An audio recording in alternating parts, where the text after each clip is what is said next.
Good evening and welcome to Belmont University's Ideas of America series. My name is Todd Lake. I'm the Vice President for Spiritual Development. We have a very special guest with us tonight. Makoto Fujimura is not going to talk to us about the culture wars. He's going to talk to us about culture care.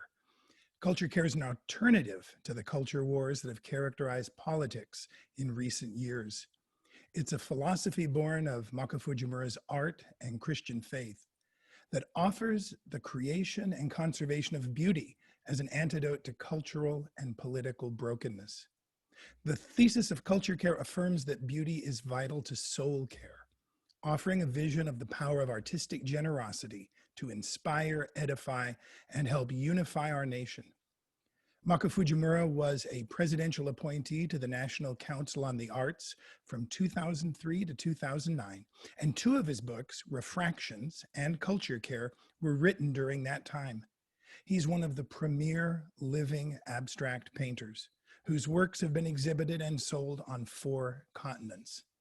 He's also a very popular speaker and has lectured at many significant conferences, universities, and museums, including the Aspen Institute, Yale University, Princeton, and Oxford University, the Sato Museum in Tokyo, and the Phoenix Art Museum.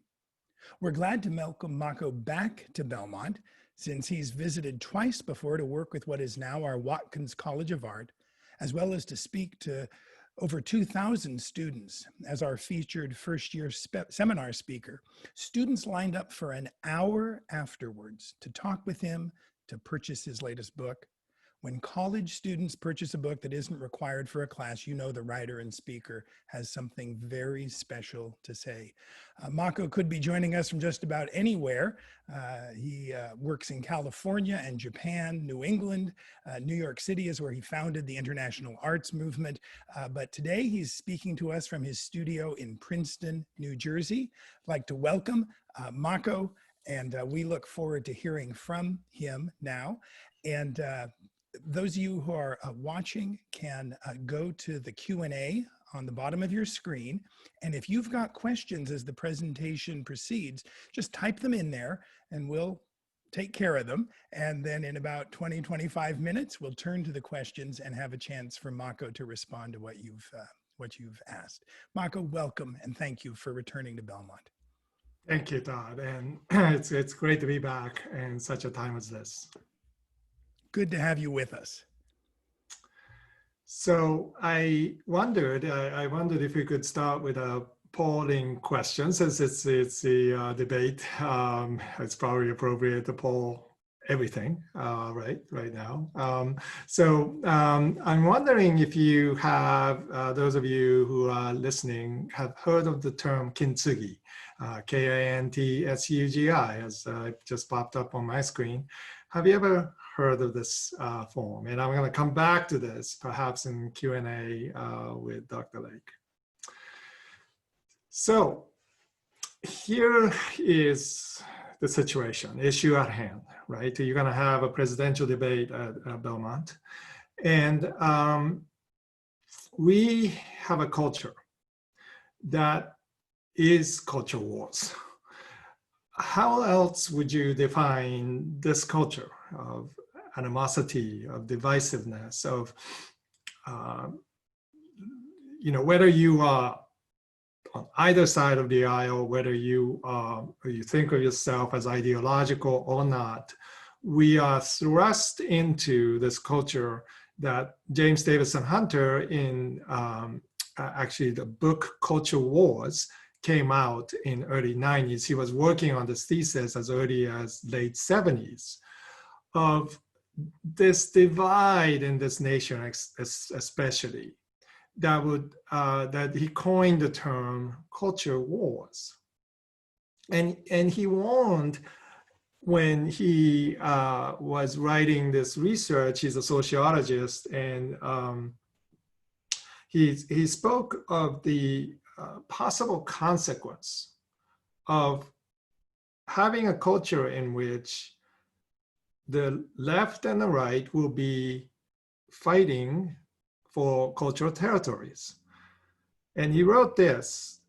He said, that each embattled side holds a different conception of the sacred. So each side has their idea of what is sacred, so they're not going to budge on these issues. So he continues, it is not surprising that each side lashes out at the other. Remember, he's writing this in the 80s, okay?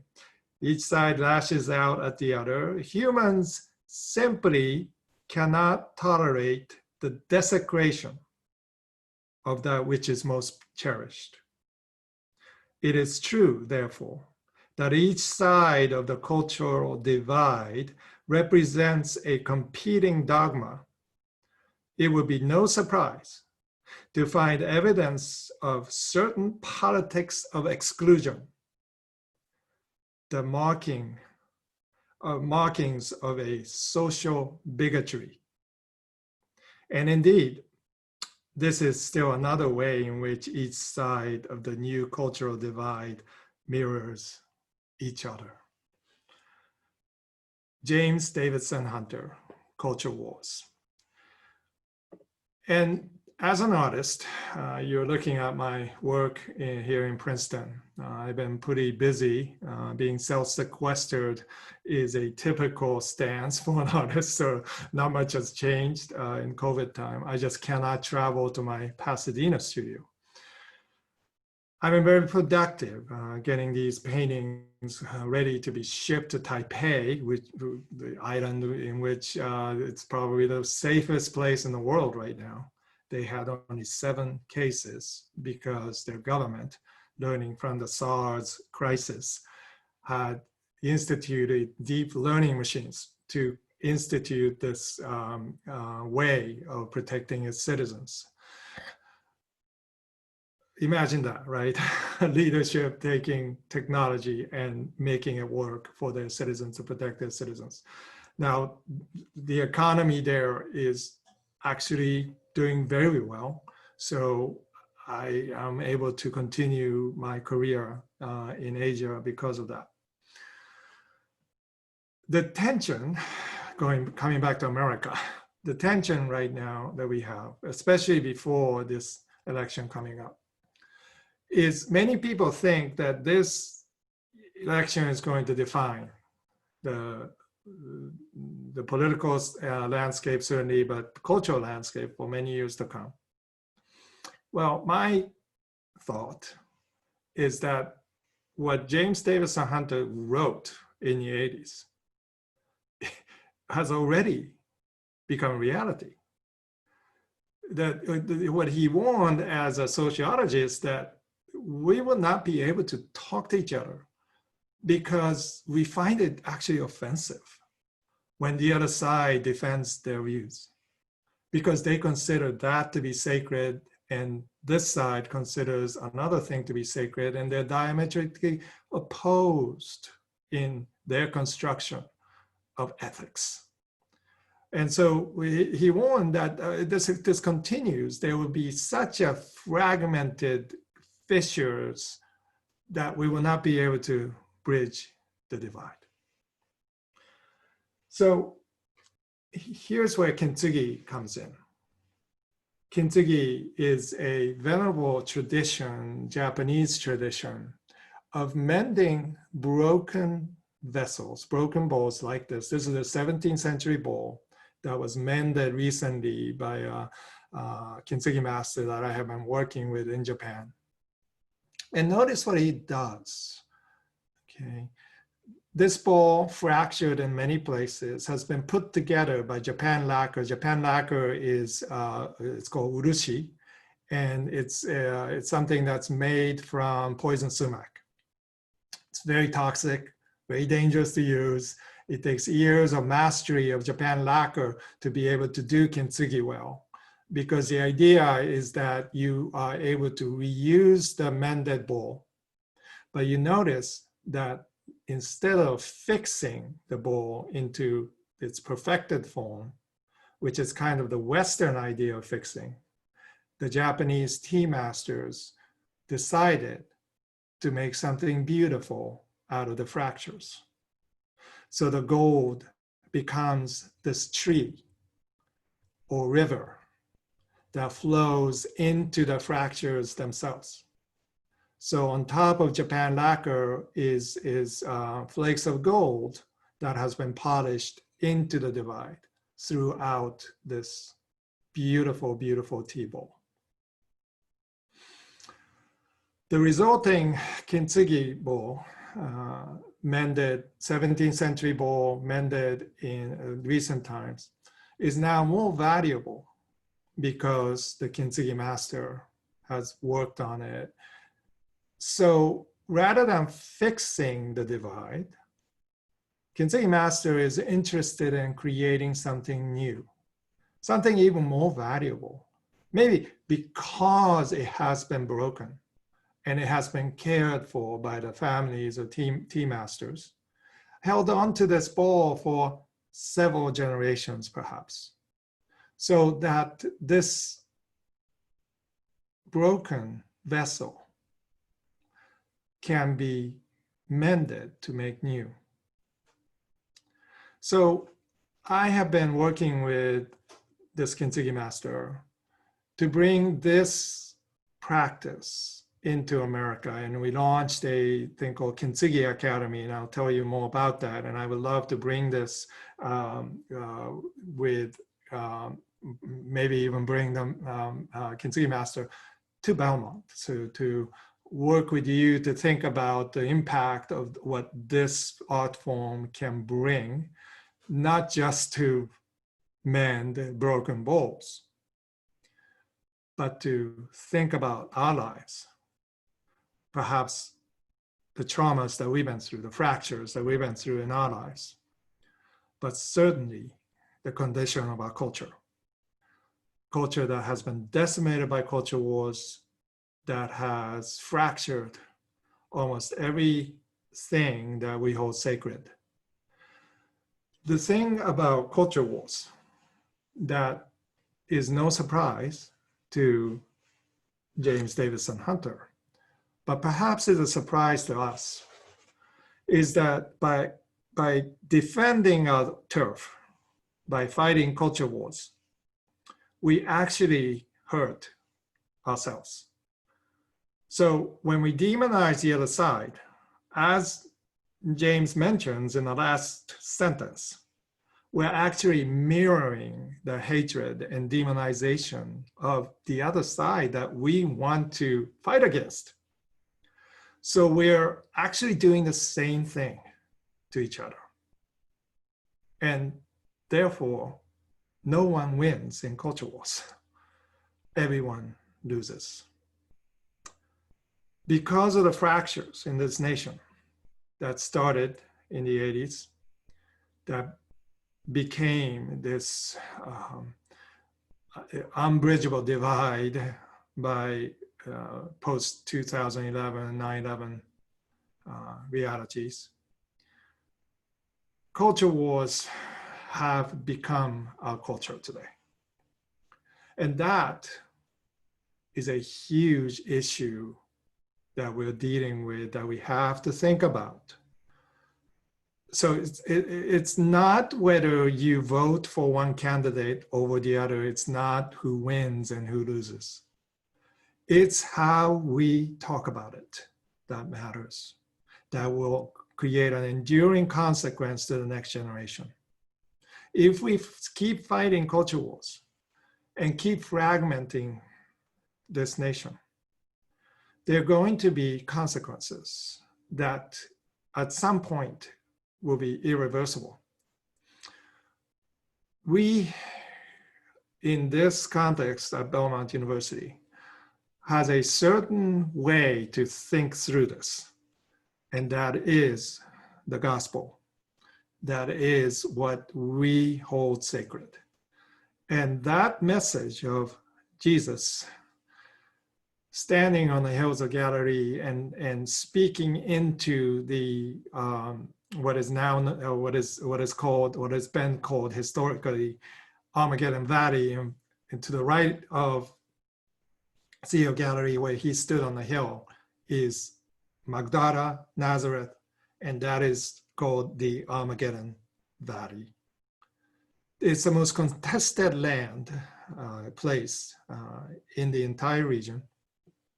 And when he spoke from the Sermon on the Mount from the hills of Galilee, he was speaking into their fears and their anxieties. If you imagine these people like Joseph and Mary, who had to raise their family in the most contested land where everybody wants a piece of the land, and there are all these tensions, from religious tensions to political pressures. No one had the type of human rights that we have. We are going to end up with severe anxieties about it. So we have a lot to be concerned about this election, and people tweeting about it. But what Jesus spoke into was a condition that was even worse than what we have. And he says to not be anxious, not to worry about what you eat or what you wear, Matthew 6:25. But instead, look at the birds of the air, consider the lilies, and seek God's kingdom and his righteousness first, and all these things will be added unto you. What a radical statement to make.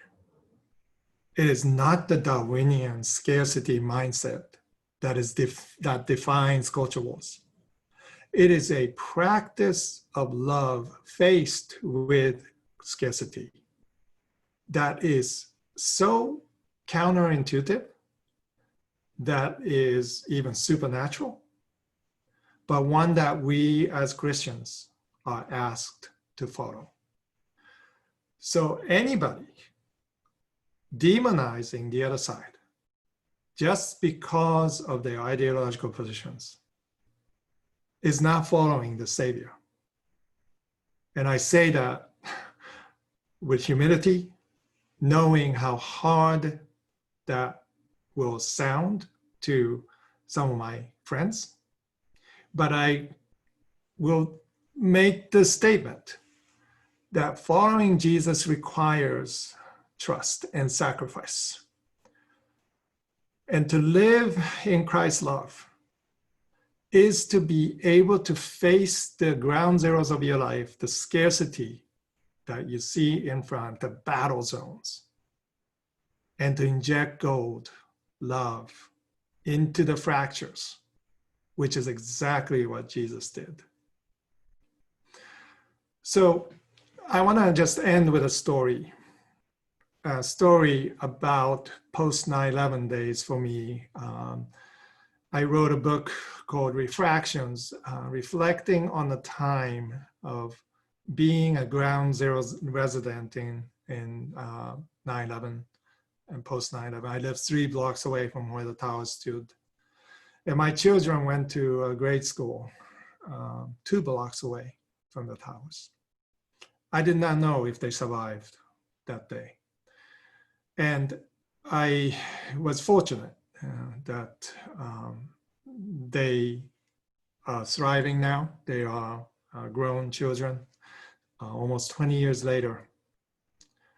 But I still carry that trauma with me, the lingering pain and anxieties even, and the brokenness. And I want to just end with a story of what happened to me in the November of that year. 9/11 happened, of course, in September. 2 months later, we were back in our loft 3 blocks away. I had to face ground zero every day in order to go to my studio 10 blocks north and come back to my home. My children are ground zero children. On the early November of that year, I walked into PS 234 where my children went to school. But it was not to pick them up because the school was still closed. It was to vote. And the voting booths were all set up, but not many residents were there yet, were back yet. So the auditorium was pretty much empty. there were only 3 people coming in and several poll workers. And I stood in line, and this woman in front of me couldn't find her name. She had recently experienced a divorce. Her name has changed. They could not find her name. She was very frustrated. My turn came, and I went up to the poll worker and I handed her the driver's license, because I found over time that the name Fujimura is very difficult for poll workers to recognize and spell. So it's better to show my driver's license. And as I was going into my booth to vote, I hear this voice from this man standing behind me. And the voice said, Libeskind.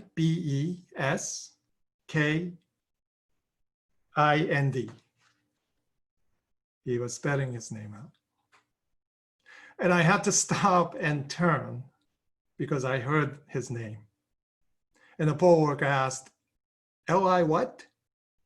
I said, Liebeskind. Liebeskind. Standing in front of me was Daniel Liebeskind, one of the greatest architects of our time. Poll worker did not recognize him, but he would win the competition to design Ground Zero. And with improbable win, actually, because there were several companies that were way ahead of him in terms of their size and their prestige.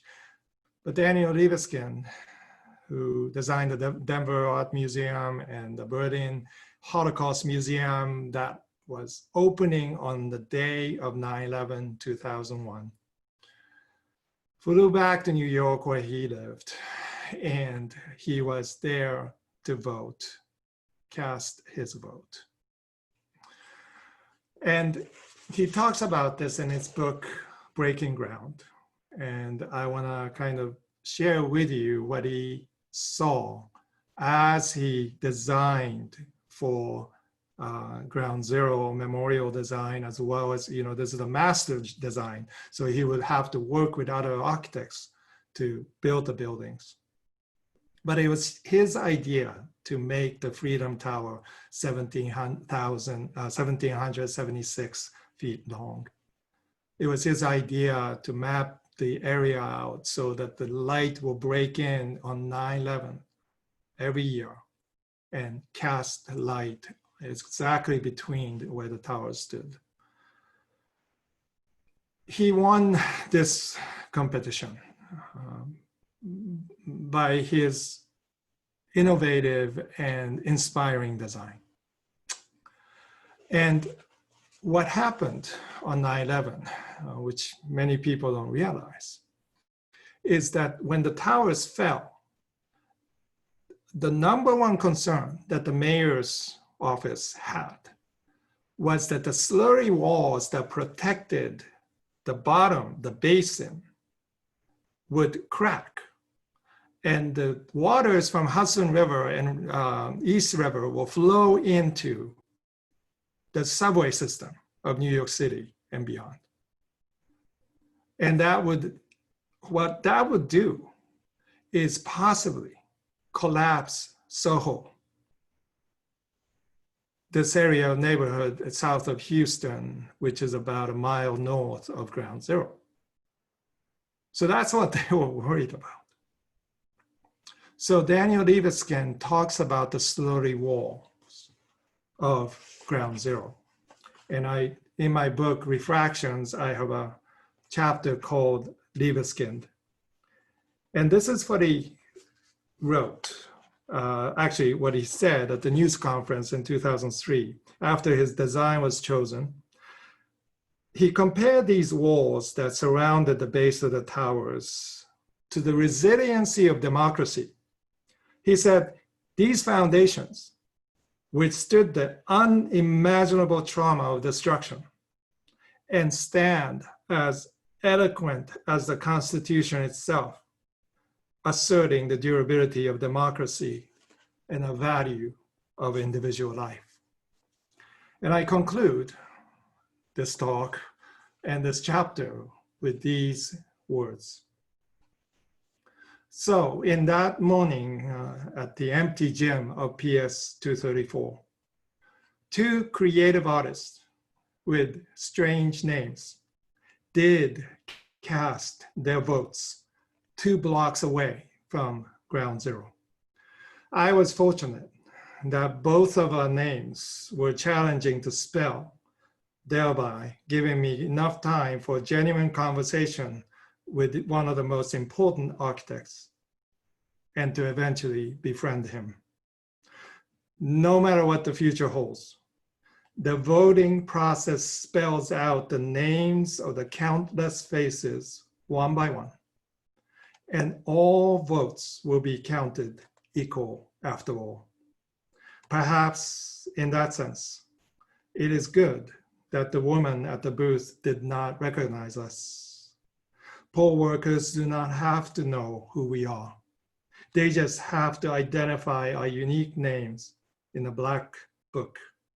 Two artists trying, even with their votes, to honor those anonymous names etched in the slurry walls of democracy. So, Dr. Lake, if you want to come back to have this conversation, I want to end with that story because I want the students to know how important their votes are. Not just for this election, but for many grassroots activities of democracy that they can be involved in the future. That, you know, for me, as a bit of an outsider, I was born in the United States, but I understand my psyche is almost like an immigrant psyche. So I understand the value of my vote. And it's important, even at the risk of facing toxic air, that me and Daniel voted that day. And I want the students to have that image in their mind. Thank you so much, Mako. And I know we have students and deans from the Watkins College of Art and from the O'Moore College of Architecture and Design. We've got faculty from our Japanese program, and then a wide range of other people listening. And all of us are so eager for you to come to Belmont in person. And we trust in 2021 that'll be possible, to spend some time with us, and just really look forward to that. We got a lot of great questions in, and Mako and I had prepared some in case we didn't get a lot of questions, but we have so many good questions. I'm just going to go straight to those, and we'll start out here. How can the concept of Kintsugi be applied to the brokenness, physical and social, of our cities as a whole? Yeah. So that's a great question. And I briefly, floated this idea. Perhaps what we try to do in Western mind is to fix the problem. And that may be a problem in itself. Because part of the fracture is caused by, as Dr. Hunter notes, this difference in how we perceive the world. And we may not understand where the other side is coming from, but we tend to say that if I argued enough, in the right way to present the case, my case, I can convince the other side. And Twitter is full of these ideas that I can be very persuasive by, creating a right argument that I'm right and you're wrong. And that in itself is part of the psyche of what, Dr. Hunter is identifying, is that we create idols out of certainty. And that creates certain problems when we argue from that standpoint. Now, Kintsugi is a great lesson. And when we do actual Kintsugi ourselves, we realize this. First, it's a slow process. So you have to slow down, and you don't use words in the process. And so it's the room is silent, okay, when we start the workshop. And because people are, really trying to figure out how to mend this fall. We have this Kintsugi kit here that has several things that help. The new urushi, which is not based on poison sumac, so anybody can use it. It's based on cashew nuts, but it's still authentic, and gold powder and so forth. And once you start mending it, you realize your hands can start to think in a way, and the minds start to rest a little bit, because you're sanding the pieces. It takes about 30 minutes to sand, and then you're trying to make the fractures into a design of some kind, so your creativity starts to kick up. And that process actually helps us, I think, with answering this question. When we try to solve the problem of the world with arguments and rational means and Fox News and CNN presenting sound bites, we are not using our senses. We're listening, but we're not listening. You know what I mean? So we get so used to these shadow knee-jerk reactions that our brain starts to harden and cannot even see what's in front of you. So we notice that people who are traumatized have a very hard time focusing, but if they keep trying, the brain will start to function in a deeper realm. And that once they actually start to mend and they get good at it, they can actually come to a point where their trauma is starting to heal. And one trauma counselor told us in early workshops that she said, I spend the first 6 months trying to work with my patients to let them know that their trauma cannot be fixed. If they can accept that, and that's hard, then the patient is halfway home. She said, Kintsugi is an ideal way of thinking about this, because instead of fixing it, you mend, you heal, but there's a new design. So you don't go back to the original bowl, but the new one is more valuable than the old one. So that in terms of a city design, imagine the fractures of, talk about racial divides today, and what is happening in various cities is literally these fissures or cracks are happening to widen. Imagine a city designer not trying to fix that, but to honor the fractures, first of all, that both sides are in a way having valid response of fear and anxiety, yes, but can we see beauty in that? Can we see love instead of hatred? Can we see joy, instead of anxiety? These are questions that I think by honoring each other's past and facing the trauma, facing ground zero, as hard as that is, to walk right into it and to see beauty there, as Daniel Oliverskin did in designing the memorial or the master design. That is what we need to do in our lives. That is what we need to do in our communities, in our cities. Wonderful. Thanks, Mako.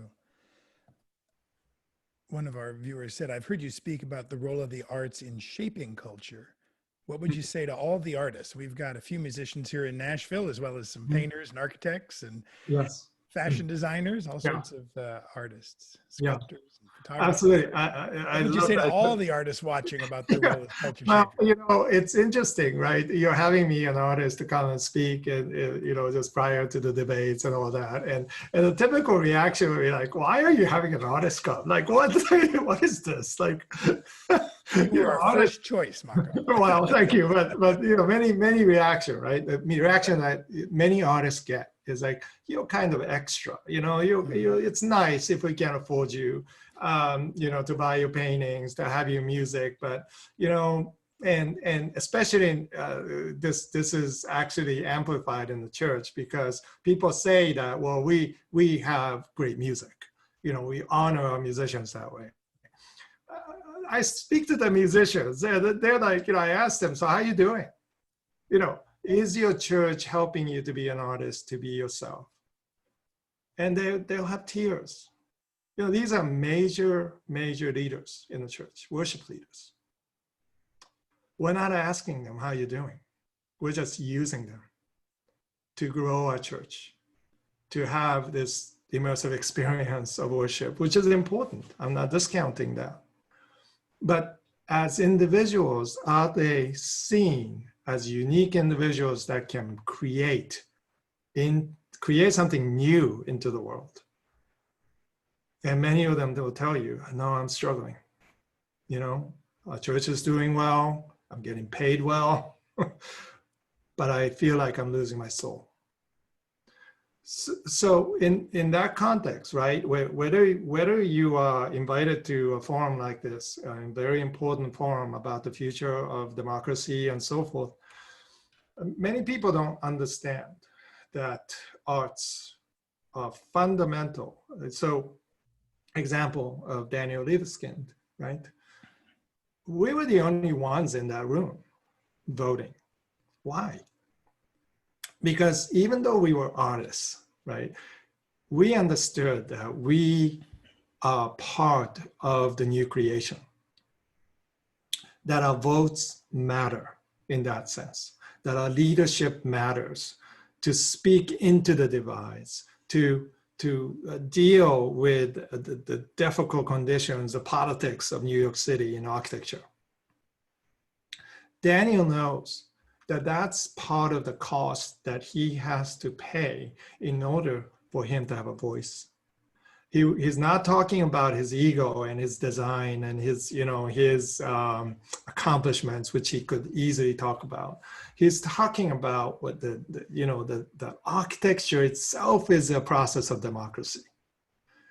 And I feel that way about my art, that beauty and mercy are connected. Beauty and justice are so connected. In fact, as I'm speaking with you, there's another conference that I pre-taped on beauty and justice conversation for IJM and other organization called Embers International. And these fractures, part of the end result is that artists get exiled from that conversation, from the main conversation, when they are the ones that live in the fracture. They are the ones who can tell us how perhaps to find lacquer and gold. But we have exiled them into their utilitarian role, let's say. And because it's hard to figure out, like, what artist is thinking, right? Because we tend to come up with these crazy ideas. But at the same time, we need that right now, because the black and white pronouncements in culture has not helped us to communicate. In fact, it has made it worse. And the race issue, which is probably more important today than the COVID issue. That's my assessment. Because COVID, sciences, we will, Spanish flu was only a year, we're gonna get through this.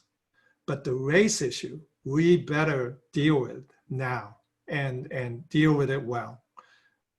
Again, not to fix it, but the men to make new. Well, that leads us into two questions, and so I'll read them both, and I think they converge, and then you can help shed some light on that, Mako. Thank you. As an artist, do you feel? Let me put that up there. As an artist, do you feel there is value in exploring and confronting the causes and repercussions of division and brokenness, or do you think the focus should be on reconciliation and healing? That's the extra friendly way of putting it. And the more straightforward way, or a little more in your face, how does the approach of caring for culture square with fighting terrible injustices? I don't feel I want to care for a culture of white supremacy or police brutality. So now the gloves are off. Here we are. Oh, that's great. I love it. Heart to heart. Yeah. Yeah. So, caring is costly. We know that war is costly as well, right? And I'm not saying, culture care is not a war against culture wars. There are times, right, when we need to defend our territories. And that is the rights that we have as landowners, let's say, as proper stewards of our land. But if the metaphor is overwhelmingly for war, we have to say to ourselves, what are we fighting for? And is what we are fighting for something that will result in generative possibilities for the next generation? If we have to sacrifice our lives, are we doing it for the next generation? Or are we doing it because we are scared and we have demonized the other side and we are afraid? Those are questions that we have to ask, and I'm not going to answer that as I am just one person. And so how do you care for white supremacists? Well, that's a good question to ask. That's a wonderful question to ask, because what is happening in somebody who is bigoted? What is happening when somebody is afraid? How do you love your enemies, right? And the answer to that is not straightforward as, well, you have to do it because Jesus said so. There has to be an effective reality to whatever your answer is. And what I mean by that is that this has to be a body embodied in some way. In order for us to not shrink back when we are hit, in order to offer the other cheek, that is a physical somatic reality that we have to learn to do. And that is not going to be easy, because we have been trained to defend ourselves in a way, or to run away, to avoid. And in order to do that, will take courage. But one of the ways that we can do this is through the arts. The arts are fundamentally physical way of gaining somatic knowledge. So by doing Kintsugi, you're doing that. You're beginning to reconcile, meanwhile recognizing the fractures, right? So it's both and. You're looking backwards, looking at the fractures. How did this happen? When was this T-ball used perhaps? When did it break? All this history is in the fractures. And you behold that. And again, not to just try to fix it, but a Kintsugi master will behold it for several generations sometimes before they mend it, because they know that the idea is not to fix it, but to behold the fractures in themselves and find that to be beautiful. How do we do that with a white supremacist? How do we do that with brothers and sisters who are vehemently demonizing us or the other side? I think that's a question that the church needs to address. And the church is the worst place to go today to address that, it seems like. I know there are exceptions, thank God. And I know there are pastors who are laying their lives literally on the front lines of culture wars to love the other side. And I appreciate them. We need to support them. I know people who are doing this. I know artists who are making art. Making is one of the great ways to mend the fractures, because making requires that we understand both the history, requires that we study actually the history, and then we can base our newness based on what really happened. So those are some of the premises that I would pose. Sounds like slowing down is a precondition for all this. Yeah, I think You so. can't be moving at the speed of the latest tweet, the speed of the latest post, and responding instead of thoughtfully beholding. Right. So, we talk about spiritual formation, and, you're probably as well as anybody else that we have so highly individualized spiritual formation that we have lost track of how culture and communities play into our spiritual formation, and so the part of the difficulties of slowing down is that we need communities to do that with. If we're trying to do that ourselves, like that's not going to happen, right? But if we have a communal way of slowing down, walking together a journey, tilling the soil of culture, right? I'm here in Princeton, and it's September, October, November, right? So when the winter comes, that's when you plant tulip bulbs because the tulip has to live through the winter in order to come, flower in the spring. I mean, imagine that. Imagine being a tulip. Like, you get stuck in underground and cold ground in November, right?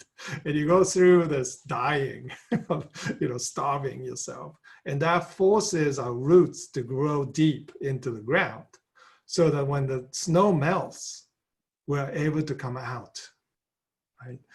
Where is the kind of attentiveness, education, church that allows for that burial of the bulbs?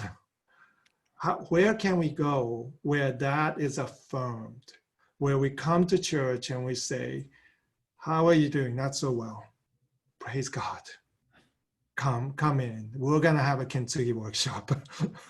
We're going to behold the fragments. We're not going to try to fix you, because that's what the world is trying to do. We're going to behold you. We're just going to hold you. We're going to spend time looking at the fractures, and we're going to journey together and to mend, to make new. That's the kind of community we need. So you're saying Jesus didn't say fix your neighbor, he said love your neighbor. Love your neighbor, yes. Slow process. Yeah, he used a lot of agrarian imagery, in fact. I'm going to put two questions up here in the interest of time. We'll not get to all of them even with that, but these two are interrelated. How could art play a more meaningful role in election cycles? And then I think this is related. How do you define culture and culture care? That is, what are the ways in which art might? Yeah, defining culture is like, trying to chase down a cat. It's like, if you chase after it, it just goes away. You have to kind of wait till it comes to you, I guess. No, culture is, comes from the word cultus, which you have cult word in it. But it is also an agrarian term. It is something that is connected deeply with nature. And so I think part of the Western mindset in creating these false dichotomies all the time is to bifurcate, cultural activities from, let's say, church activities, or let's say industrial activities, and or capitalism. And that's kind of silly, because culture is the aggregate of whatever you're doing, whether you're working in a factory, or whether you're in a university, or whether here I am sequestered. Even then, there is a certain kind of culture. So we don't have, different cultures. We swim in an estuary. We swim in cultural waters where diverse elements coexist. And that is the problem right now, is we're trying to create homogeneous islands where everybody agrees, where, and a university ought to be fighting against that and saying, no, no, no, no, no. The culture at large is an estuary. It is where saltwater and freshwater mix. It's the most diverse ecosystem in the entire ocean. And if the ecosystem of the estuary collapses, then the entire ecosystem collapses. We have to have this fantastic competitive, estuary, all these elements coexisting, but valuing each other in a way because they need each other to create this fantastic milieu. So that's kind of how, to me, culture comes out, and so it's a complex model, but I think nature teaches us a lot about this, and we can certainly learn from the places of cultural production. Where were cultural estuaries in history? New York City, Harlem Renaissance, where Renaissance, previous to Renaissance, there were time when cultural estuary happened in Europe, Japan in feudal periods. These are examples that we can look back to. Good. I don't know how mobile your camera is, probably not at all, but one student, and once again, we're talking to you from Music City here, one student said, I find it a little harder to get into, painting and other kinds of art as opposed to music. Yeah. And another questioner said they'd love to see some more of your art. So if maybe we can kill two birds with one stone here by showing them a little more of your art. And yeah. And you can certainly look at my Instagram sites, and I'm working on a series of songs here. It's a little hard to tell right now, but I have a whole bunch of paintings going to Taipei, and so you see all sorts of things happening here. But they really, the way that I pray is by making art. The way I think by making art, it is literally to slow myself down, to force myself to think with my hands rather than with my head. It is absolutely needed for me to do this, by the way. I would not be able to have a structure or communication like this, I don't think, if I had not been practicing what I'm preaching, in a sense, by creating first, making things first. So look at my Instagram, look at my website there, and I hope we can bring my work to you. That would be amazing to imagine that. We would love to do that. We would love to do that. You know that. Yeah. We'll work on that. I'm going to put two more questions together, and then we'll let you go by the 8 o'clock hour here, at least Central Time, 8 o'clock, 9 o'clock your time. Both of them relating to city planning and the urban built environment. Yeah. Just this week, National Public Television here in Nashville released a documentary on Jefferson Street.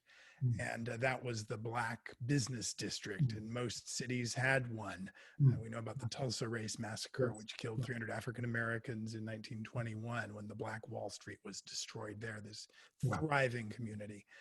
Here in Nashville, we got rid of our thriving district by running I-40 right through the heart of a place where Etta James sang and Dr. King preached, and just an amazing, amazing community that was ripped into with some urban planning that looked very non-racial and yet had some real implications.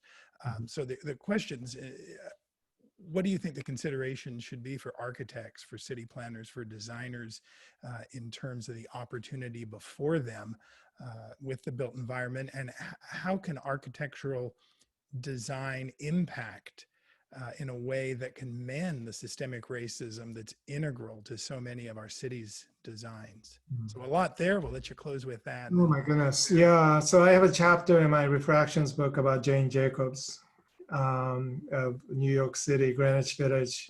She lives in Greenwich Avenue. And she was the only person who understood that the cultural estuary, the diversity of the city has to be preserved. And she stood against Robert Moses, the biggest power of he was going to literally run a highway through Greenwich Village. And she organized a whole bunch of housewives, stood in Washington Park, began a movement that opposed Robert Moses' construction of highways. New York City would look like Detroit had she not done this. And she won. She won because she believed in cities, and it would be interesting to see how the racial divides defined by being not considerate of the diversity period, not just particular race or race issues of one against the other, but diversity in general. And that's what I feel like with democracy. This conversation that has been so black and white between two opposites, let's say, is untenable for me as a Christian, because I am pro-life, but I am pro-life, therefore I care about people dying in this COVID crisis. I'm pro-life, so I care about the mother's life. So it's not the labels, right? It's the results of fruit of our labors that matters at the end. And what is the city that can produce that fruit, right? So you think in terms of farmers markets, let's say, who has the best tomatoes? There's going to be a long line there. And I think we want that person to dictate the future of farming. You know what I mean? Like that person has won a vote because the fruit is tasty. So that kind of thinking in deciding what to do, how do we create a city or design a neighborhood that everybody can produce their fruit and be fruitful? That's, I think, the more important question than just simply, creating a homogeneous area, let's say, that one, we are protecting and therefore segregating that whoever the group is. And so Jane Jacobs, to me, is someone that I'm fascinated by, because she created, I think, kind of a interdependent system in her mind about society. Not independent and not dependent, but interdependent system. And to me, that is the fabric of democracy. And we really need thinkers like this as urban planners, as politicians, as professors, as students. We have to have nimble, flexible, interdependent estuary in our mind, and so that I wanted to mention Jacob's name, Jane Jacobs' name. Well, we could go on for another few hours here, and we want to get you on campus for a few days next year so we can really spend some time with you in some deeper ways. Let me close our time out in prayer. Yes, thank you. God, thank you for Mako. Thank you for his asking the deeper and the better questions that will help us come up with deeper and better lived and embodied answers. And God, we thank you that he invites us not to sign on to a list of propositions or answer a bunch of true-false questions about what we think about this or that. He asks us to invest our lives in culture care. God, we want to be about your business in this world. We want to be people who are part of the beholding of the brokenness, the lamenting of it even, and then not trying to get rid of it or pretend it didn't happen or sweep it under the rug figuratively or try to get it to look just like it did before and pretend nothing wrong happened. God, we want We want to be people who are mending a broken world, that we are, as Christ was, part of the answer to the prayers of others, the cries of others, through how we make art, through how we love our friends and our families and our enemies, how we welcome the stranger, and how, as Mako said, we don't demonize anyone, whether it's a white supremacist or our best friend. We owe them the debt of love and show us how to love well through the kind of culture care we engage in. Thank you for his time with us. Thanks for the magic of technology that brought us together across a lot of different time zones, from a lot of different tasks that we were up to, and allowed us to spend this rich time together. We commit ourselves and the rest of this evening to you for Jesus' sake. Amen. Amen. Thank you, Todd. My privilege to be part of this. So, what a treat. Well, blessings on your work. We want to see the result of your psalm paintings too. That's 14 new project. So, goodness. And you did another chunk of scripture a while back, if I remember correctly. Yeah, 40 Gospels, yes. The 4 Gospels, I've seen that. And so thank you. We can't wait to have you on campus. God bless and take care, everyone else. Okay. Bye. Bye.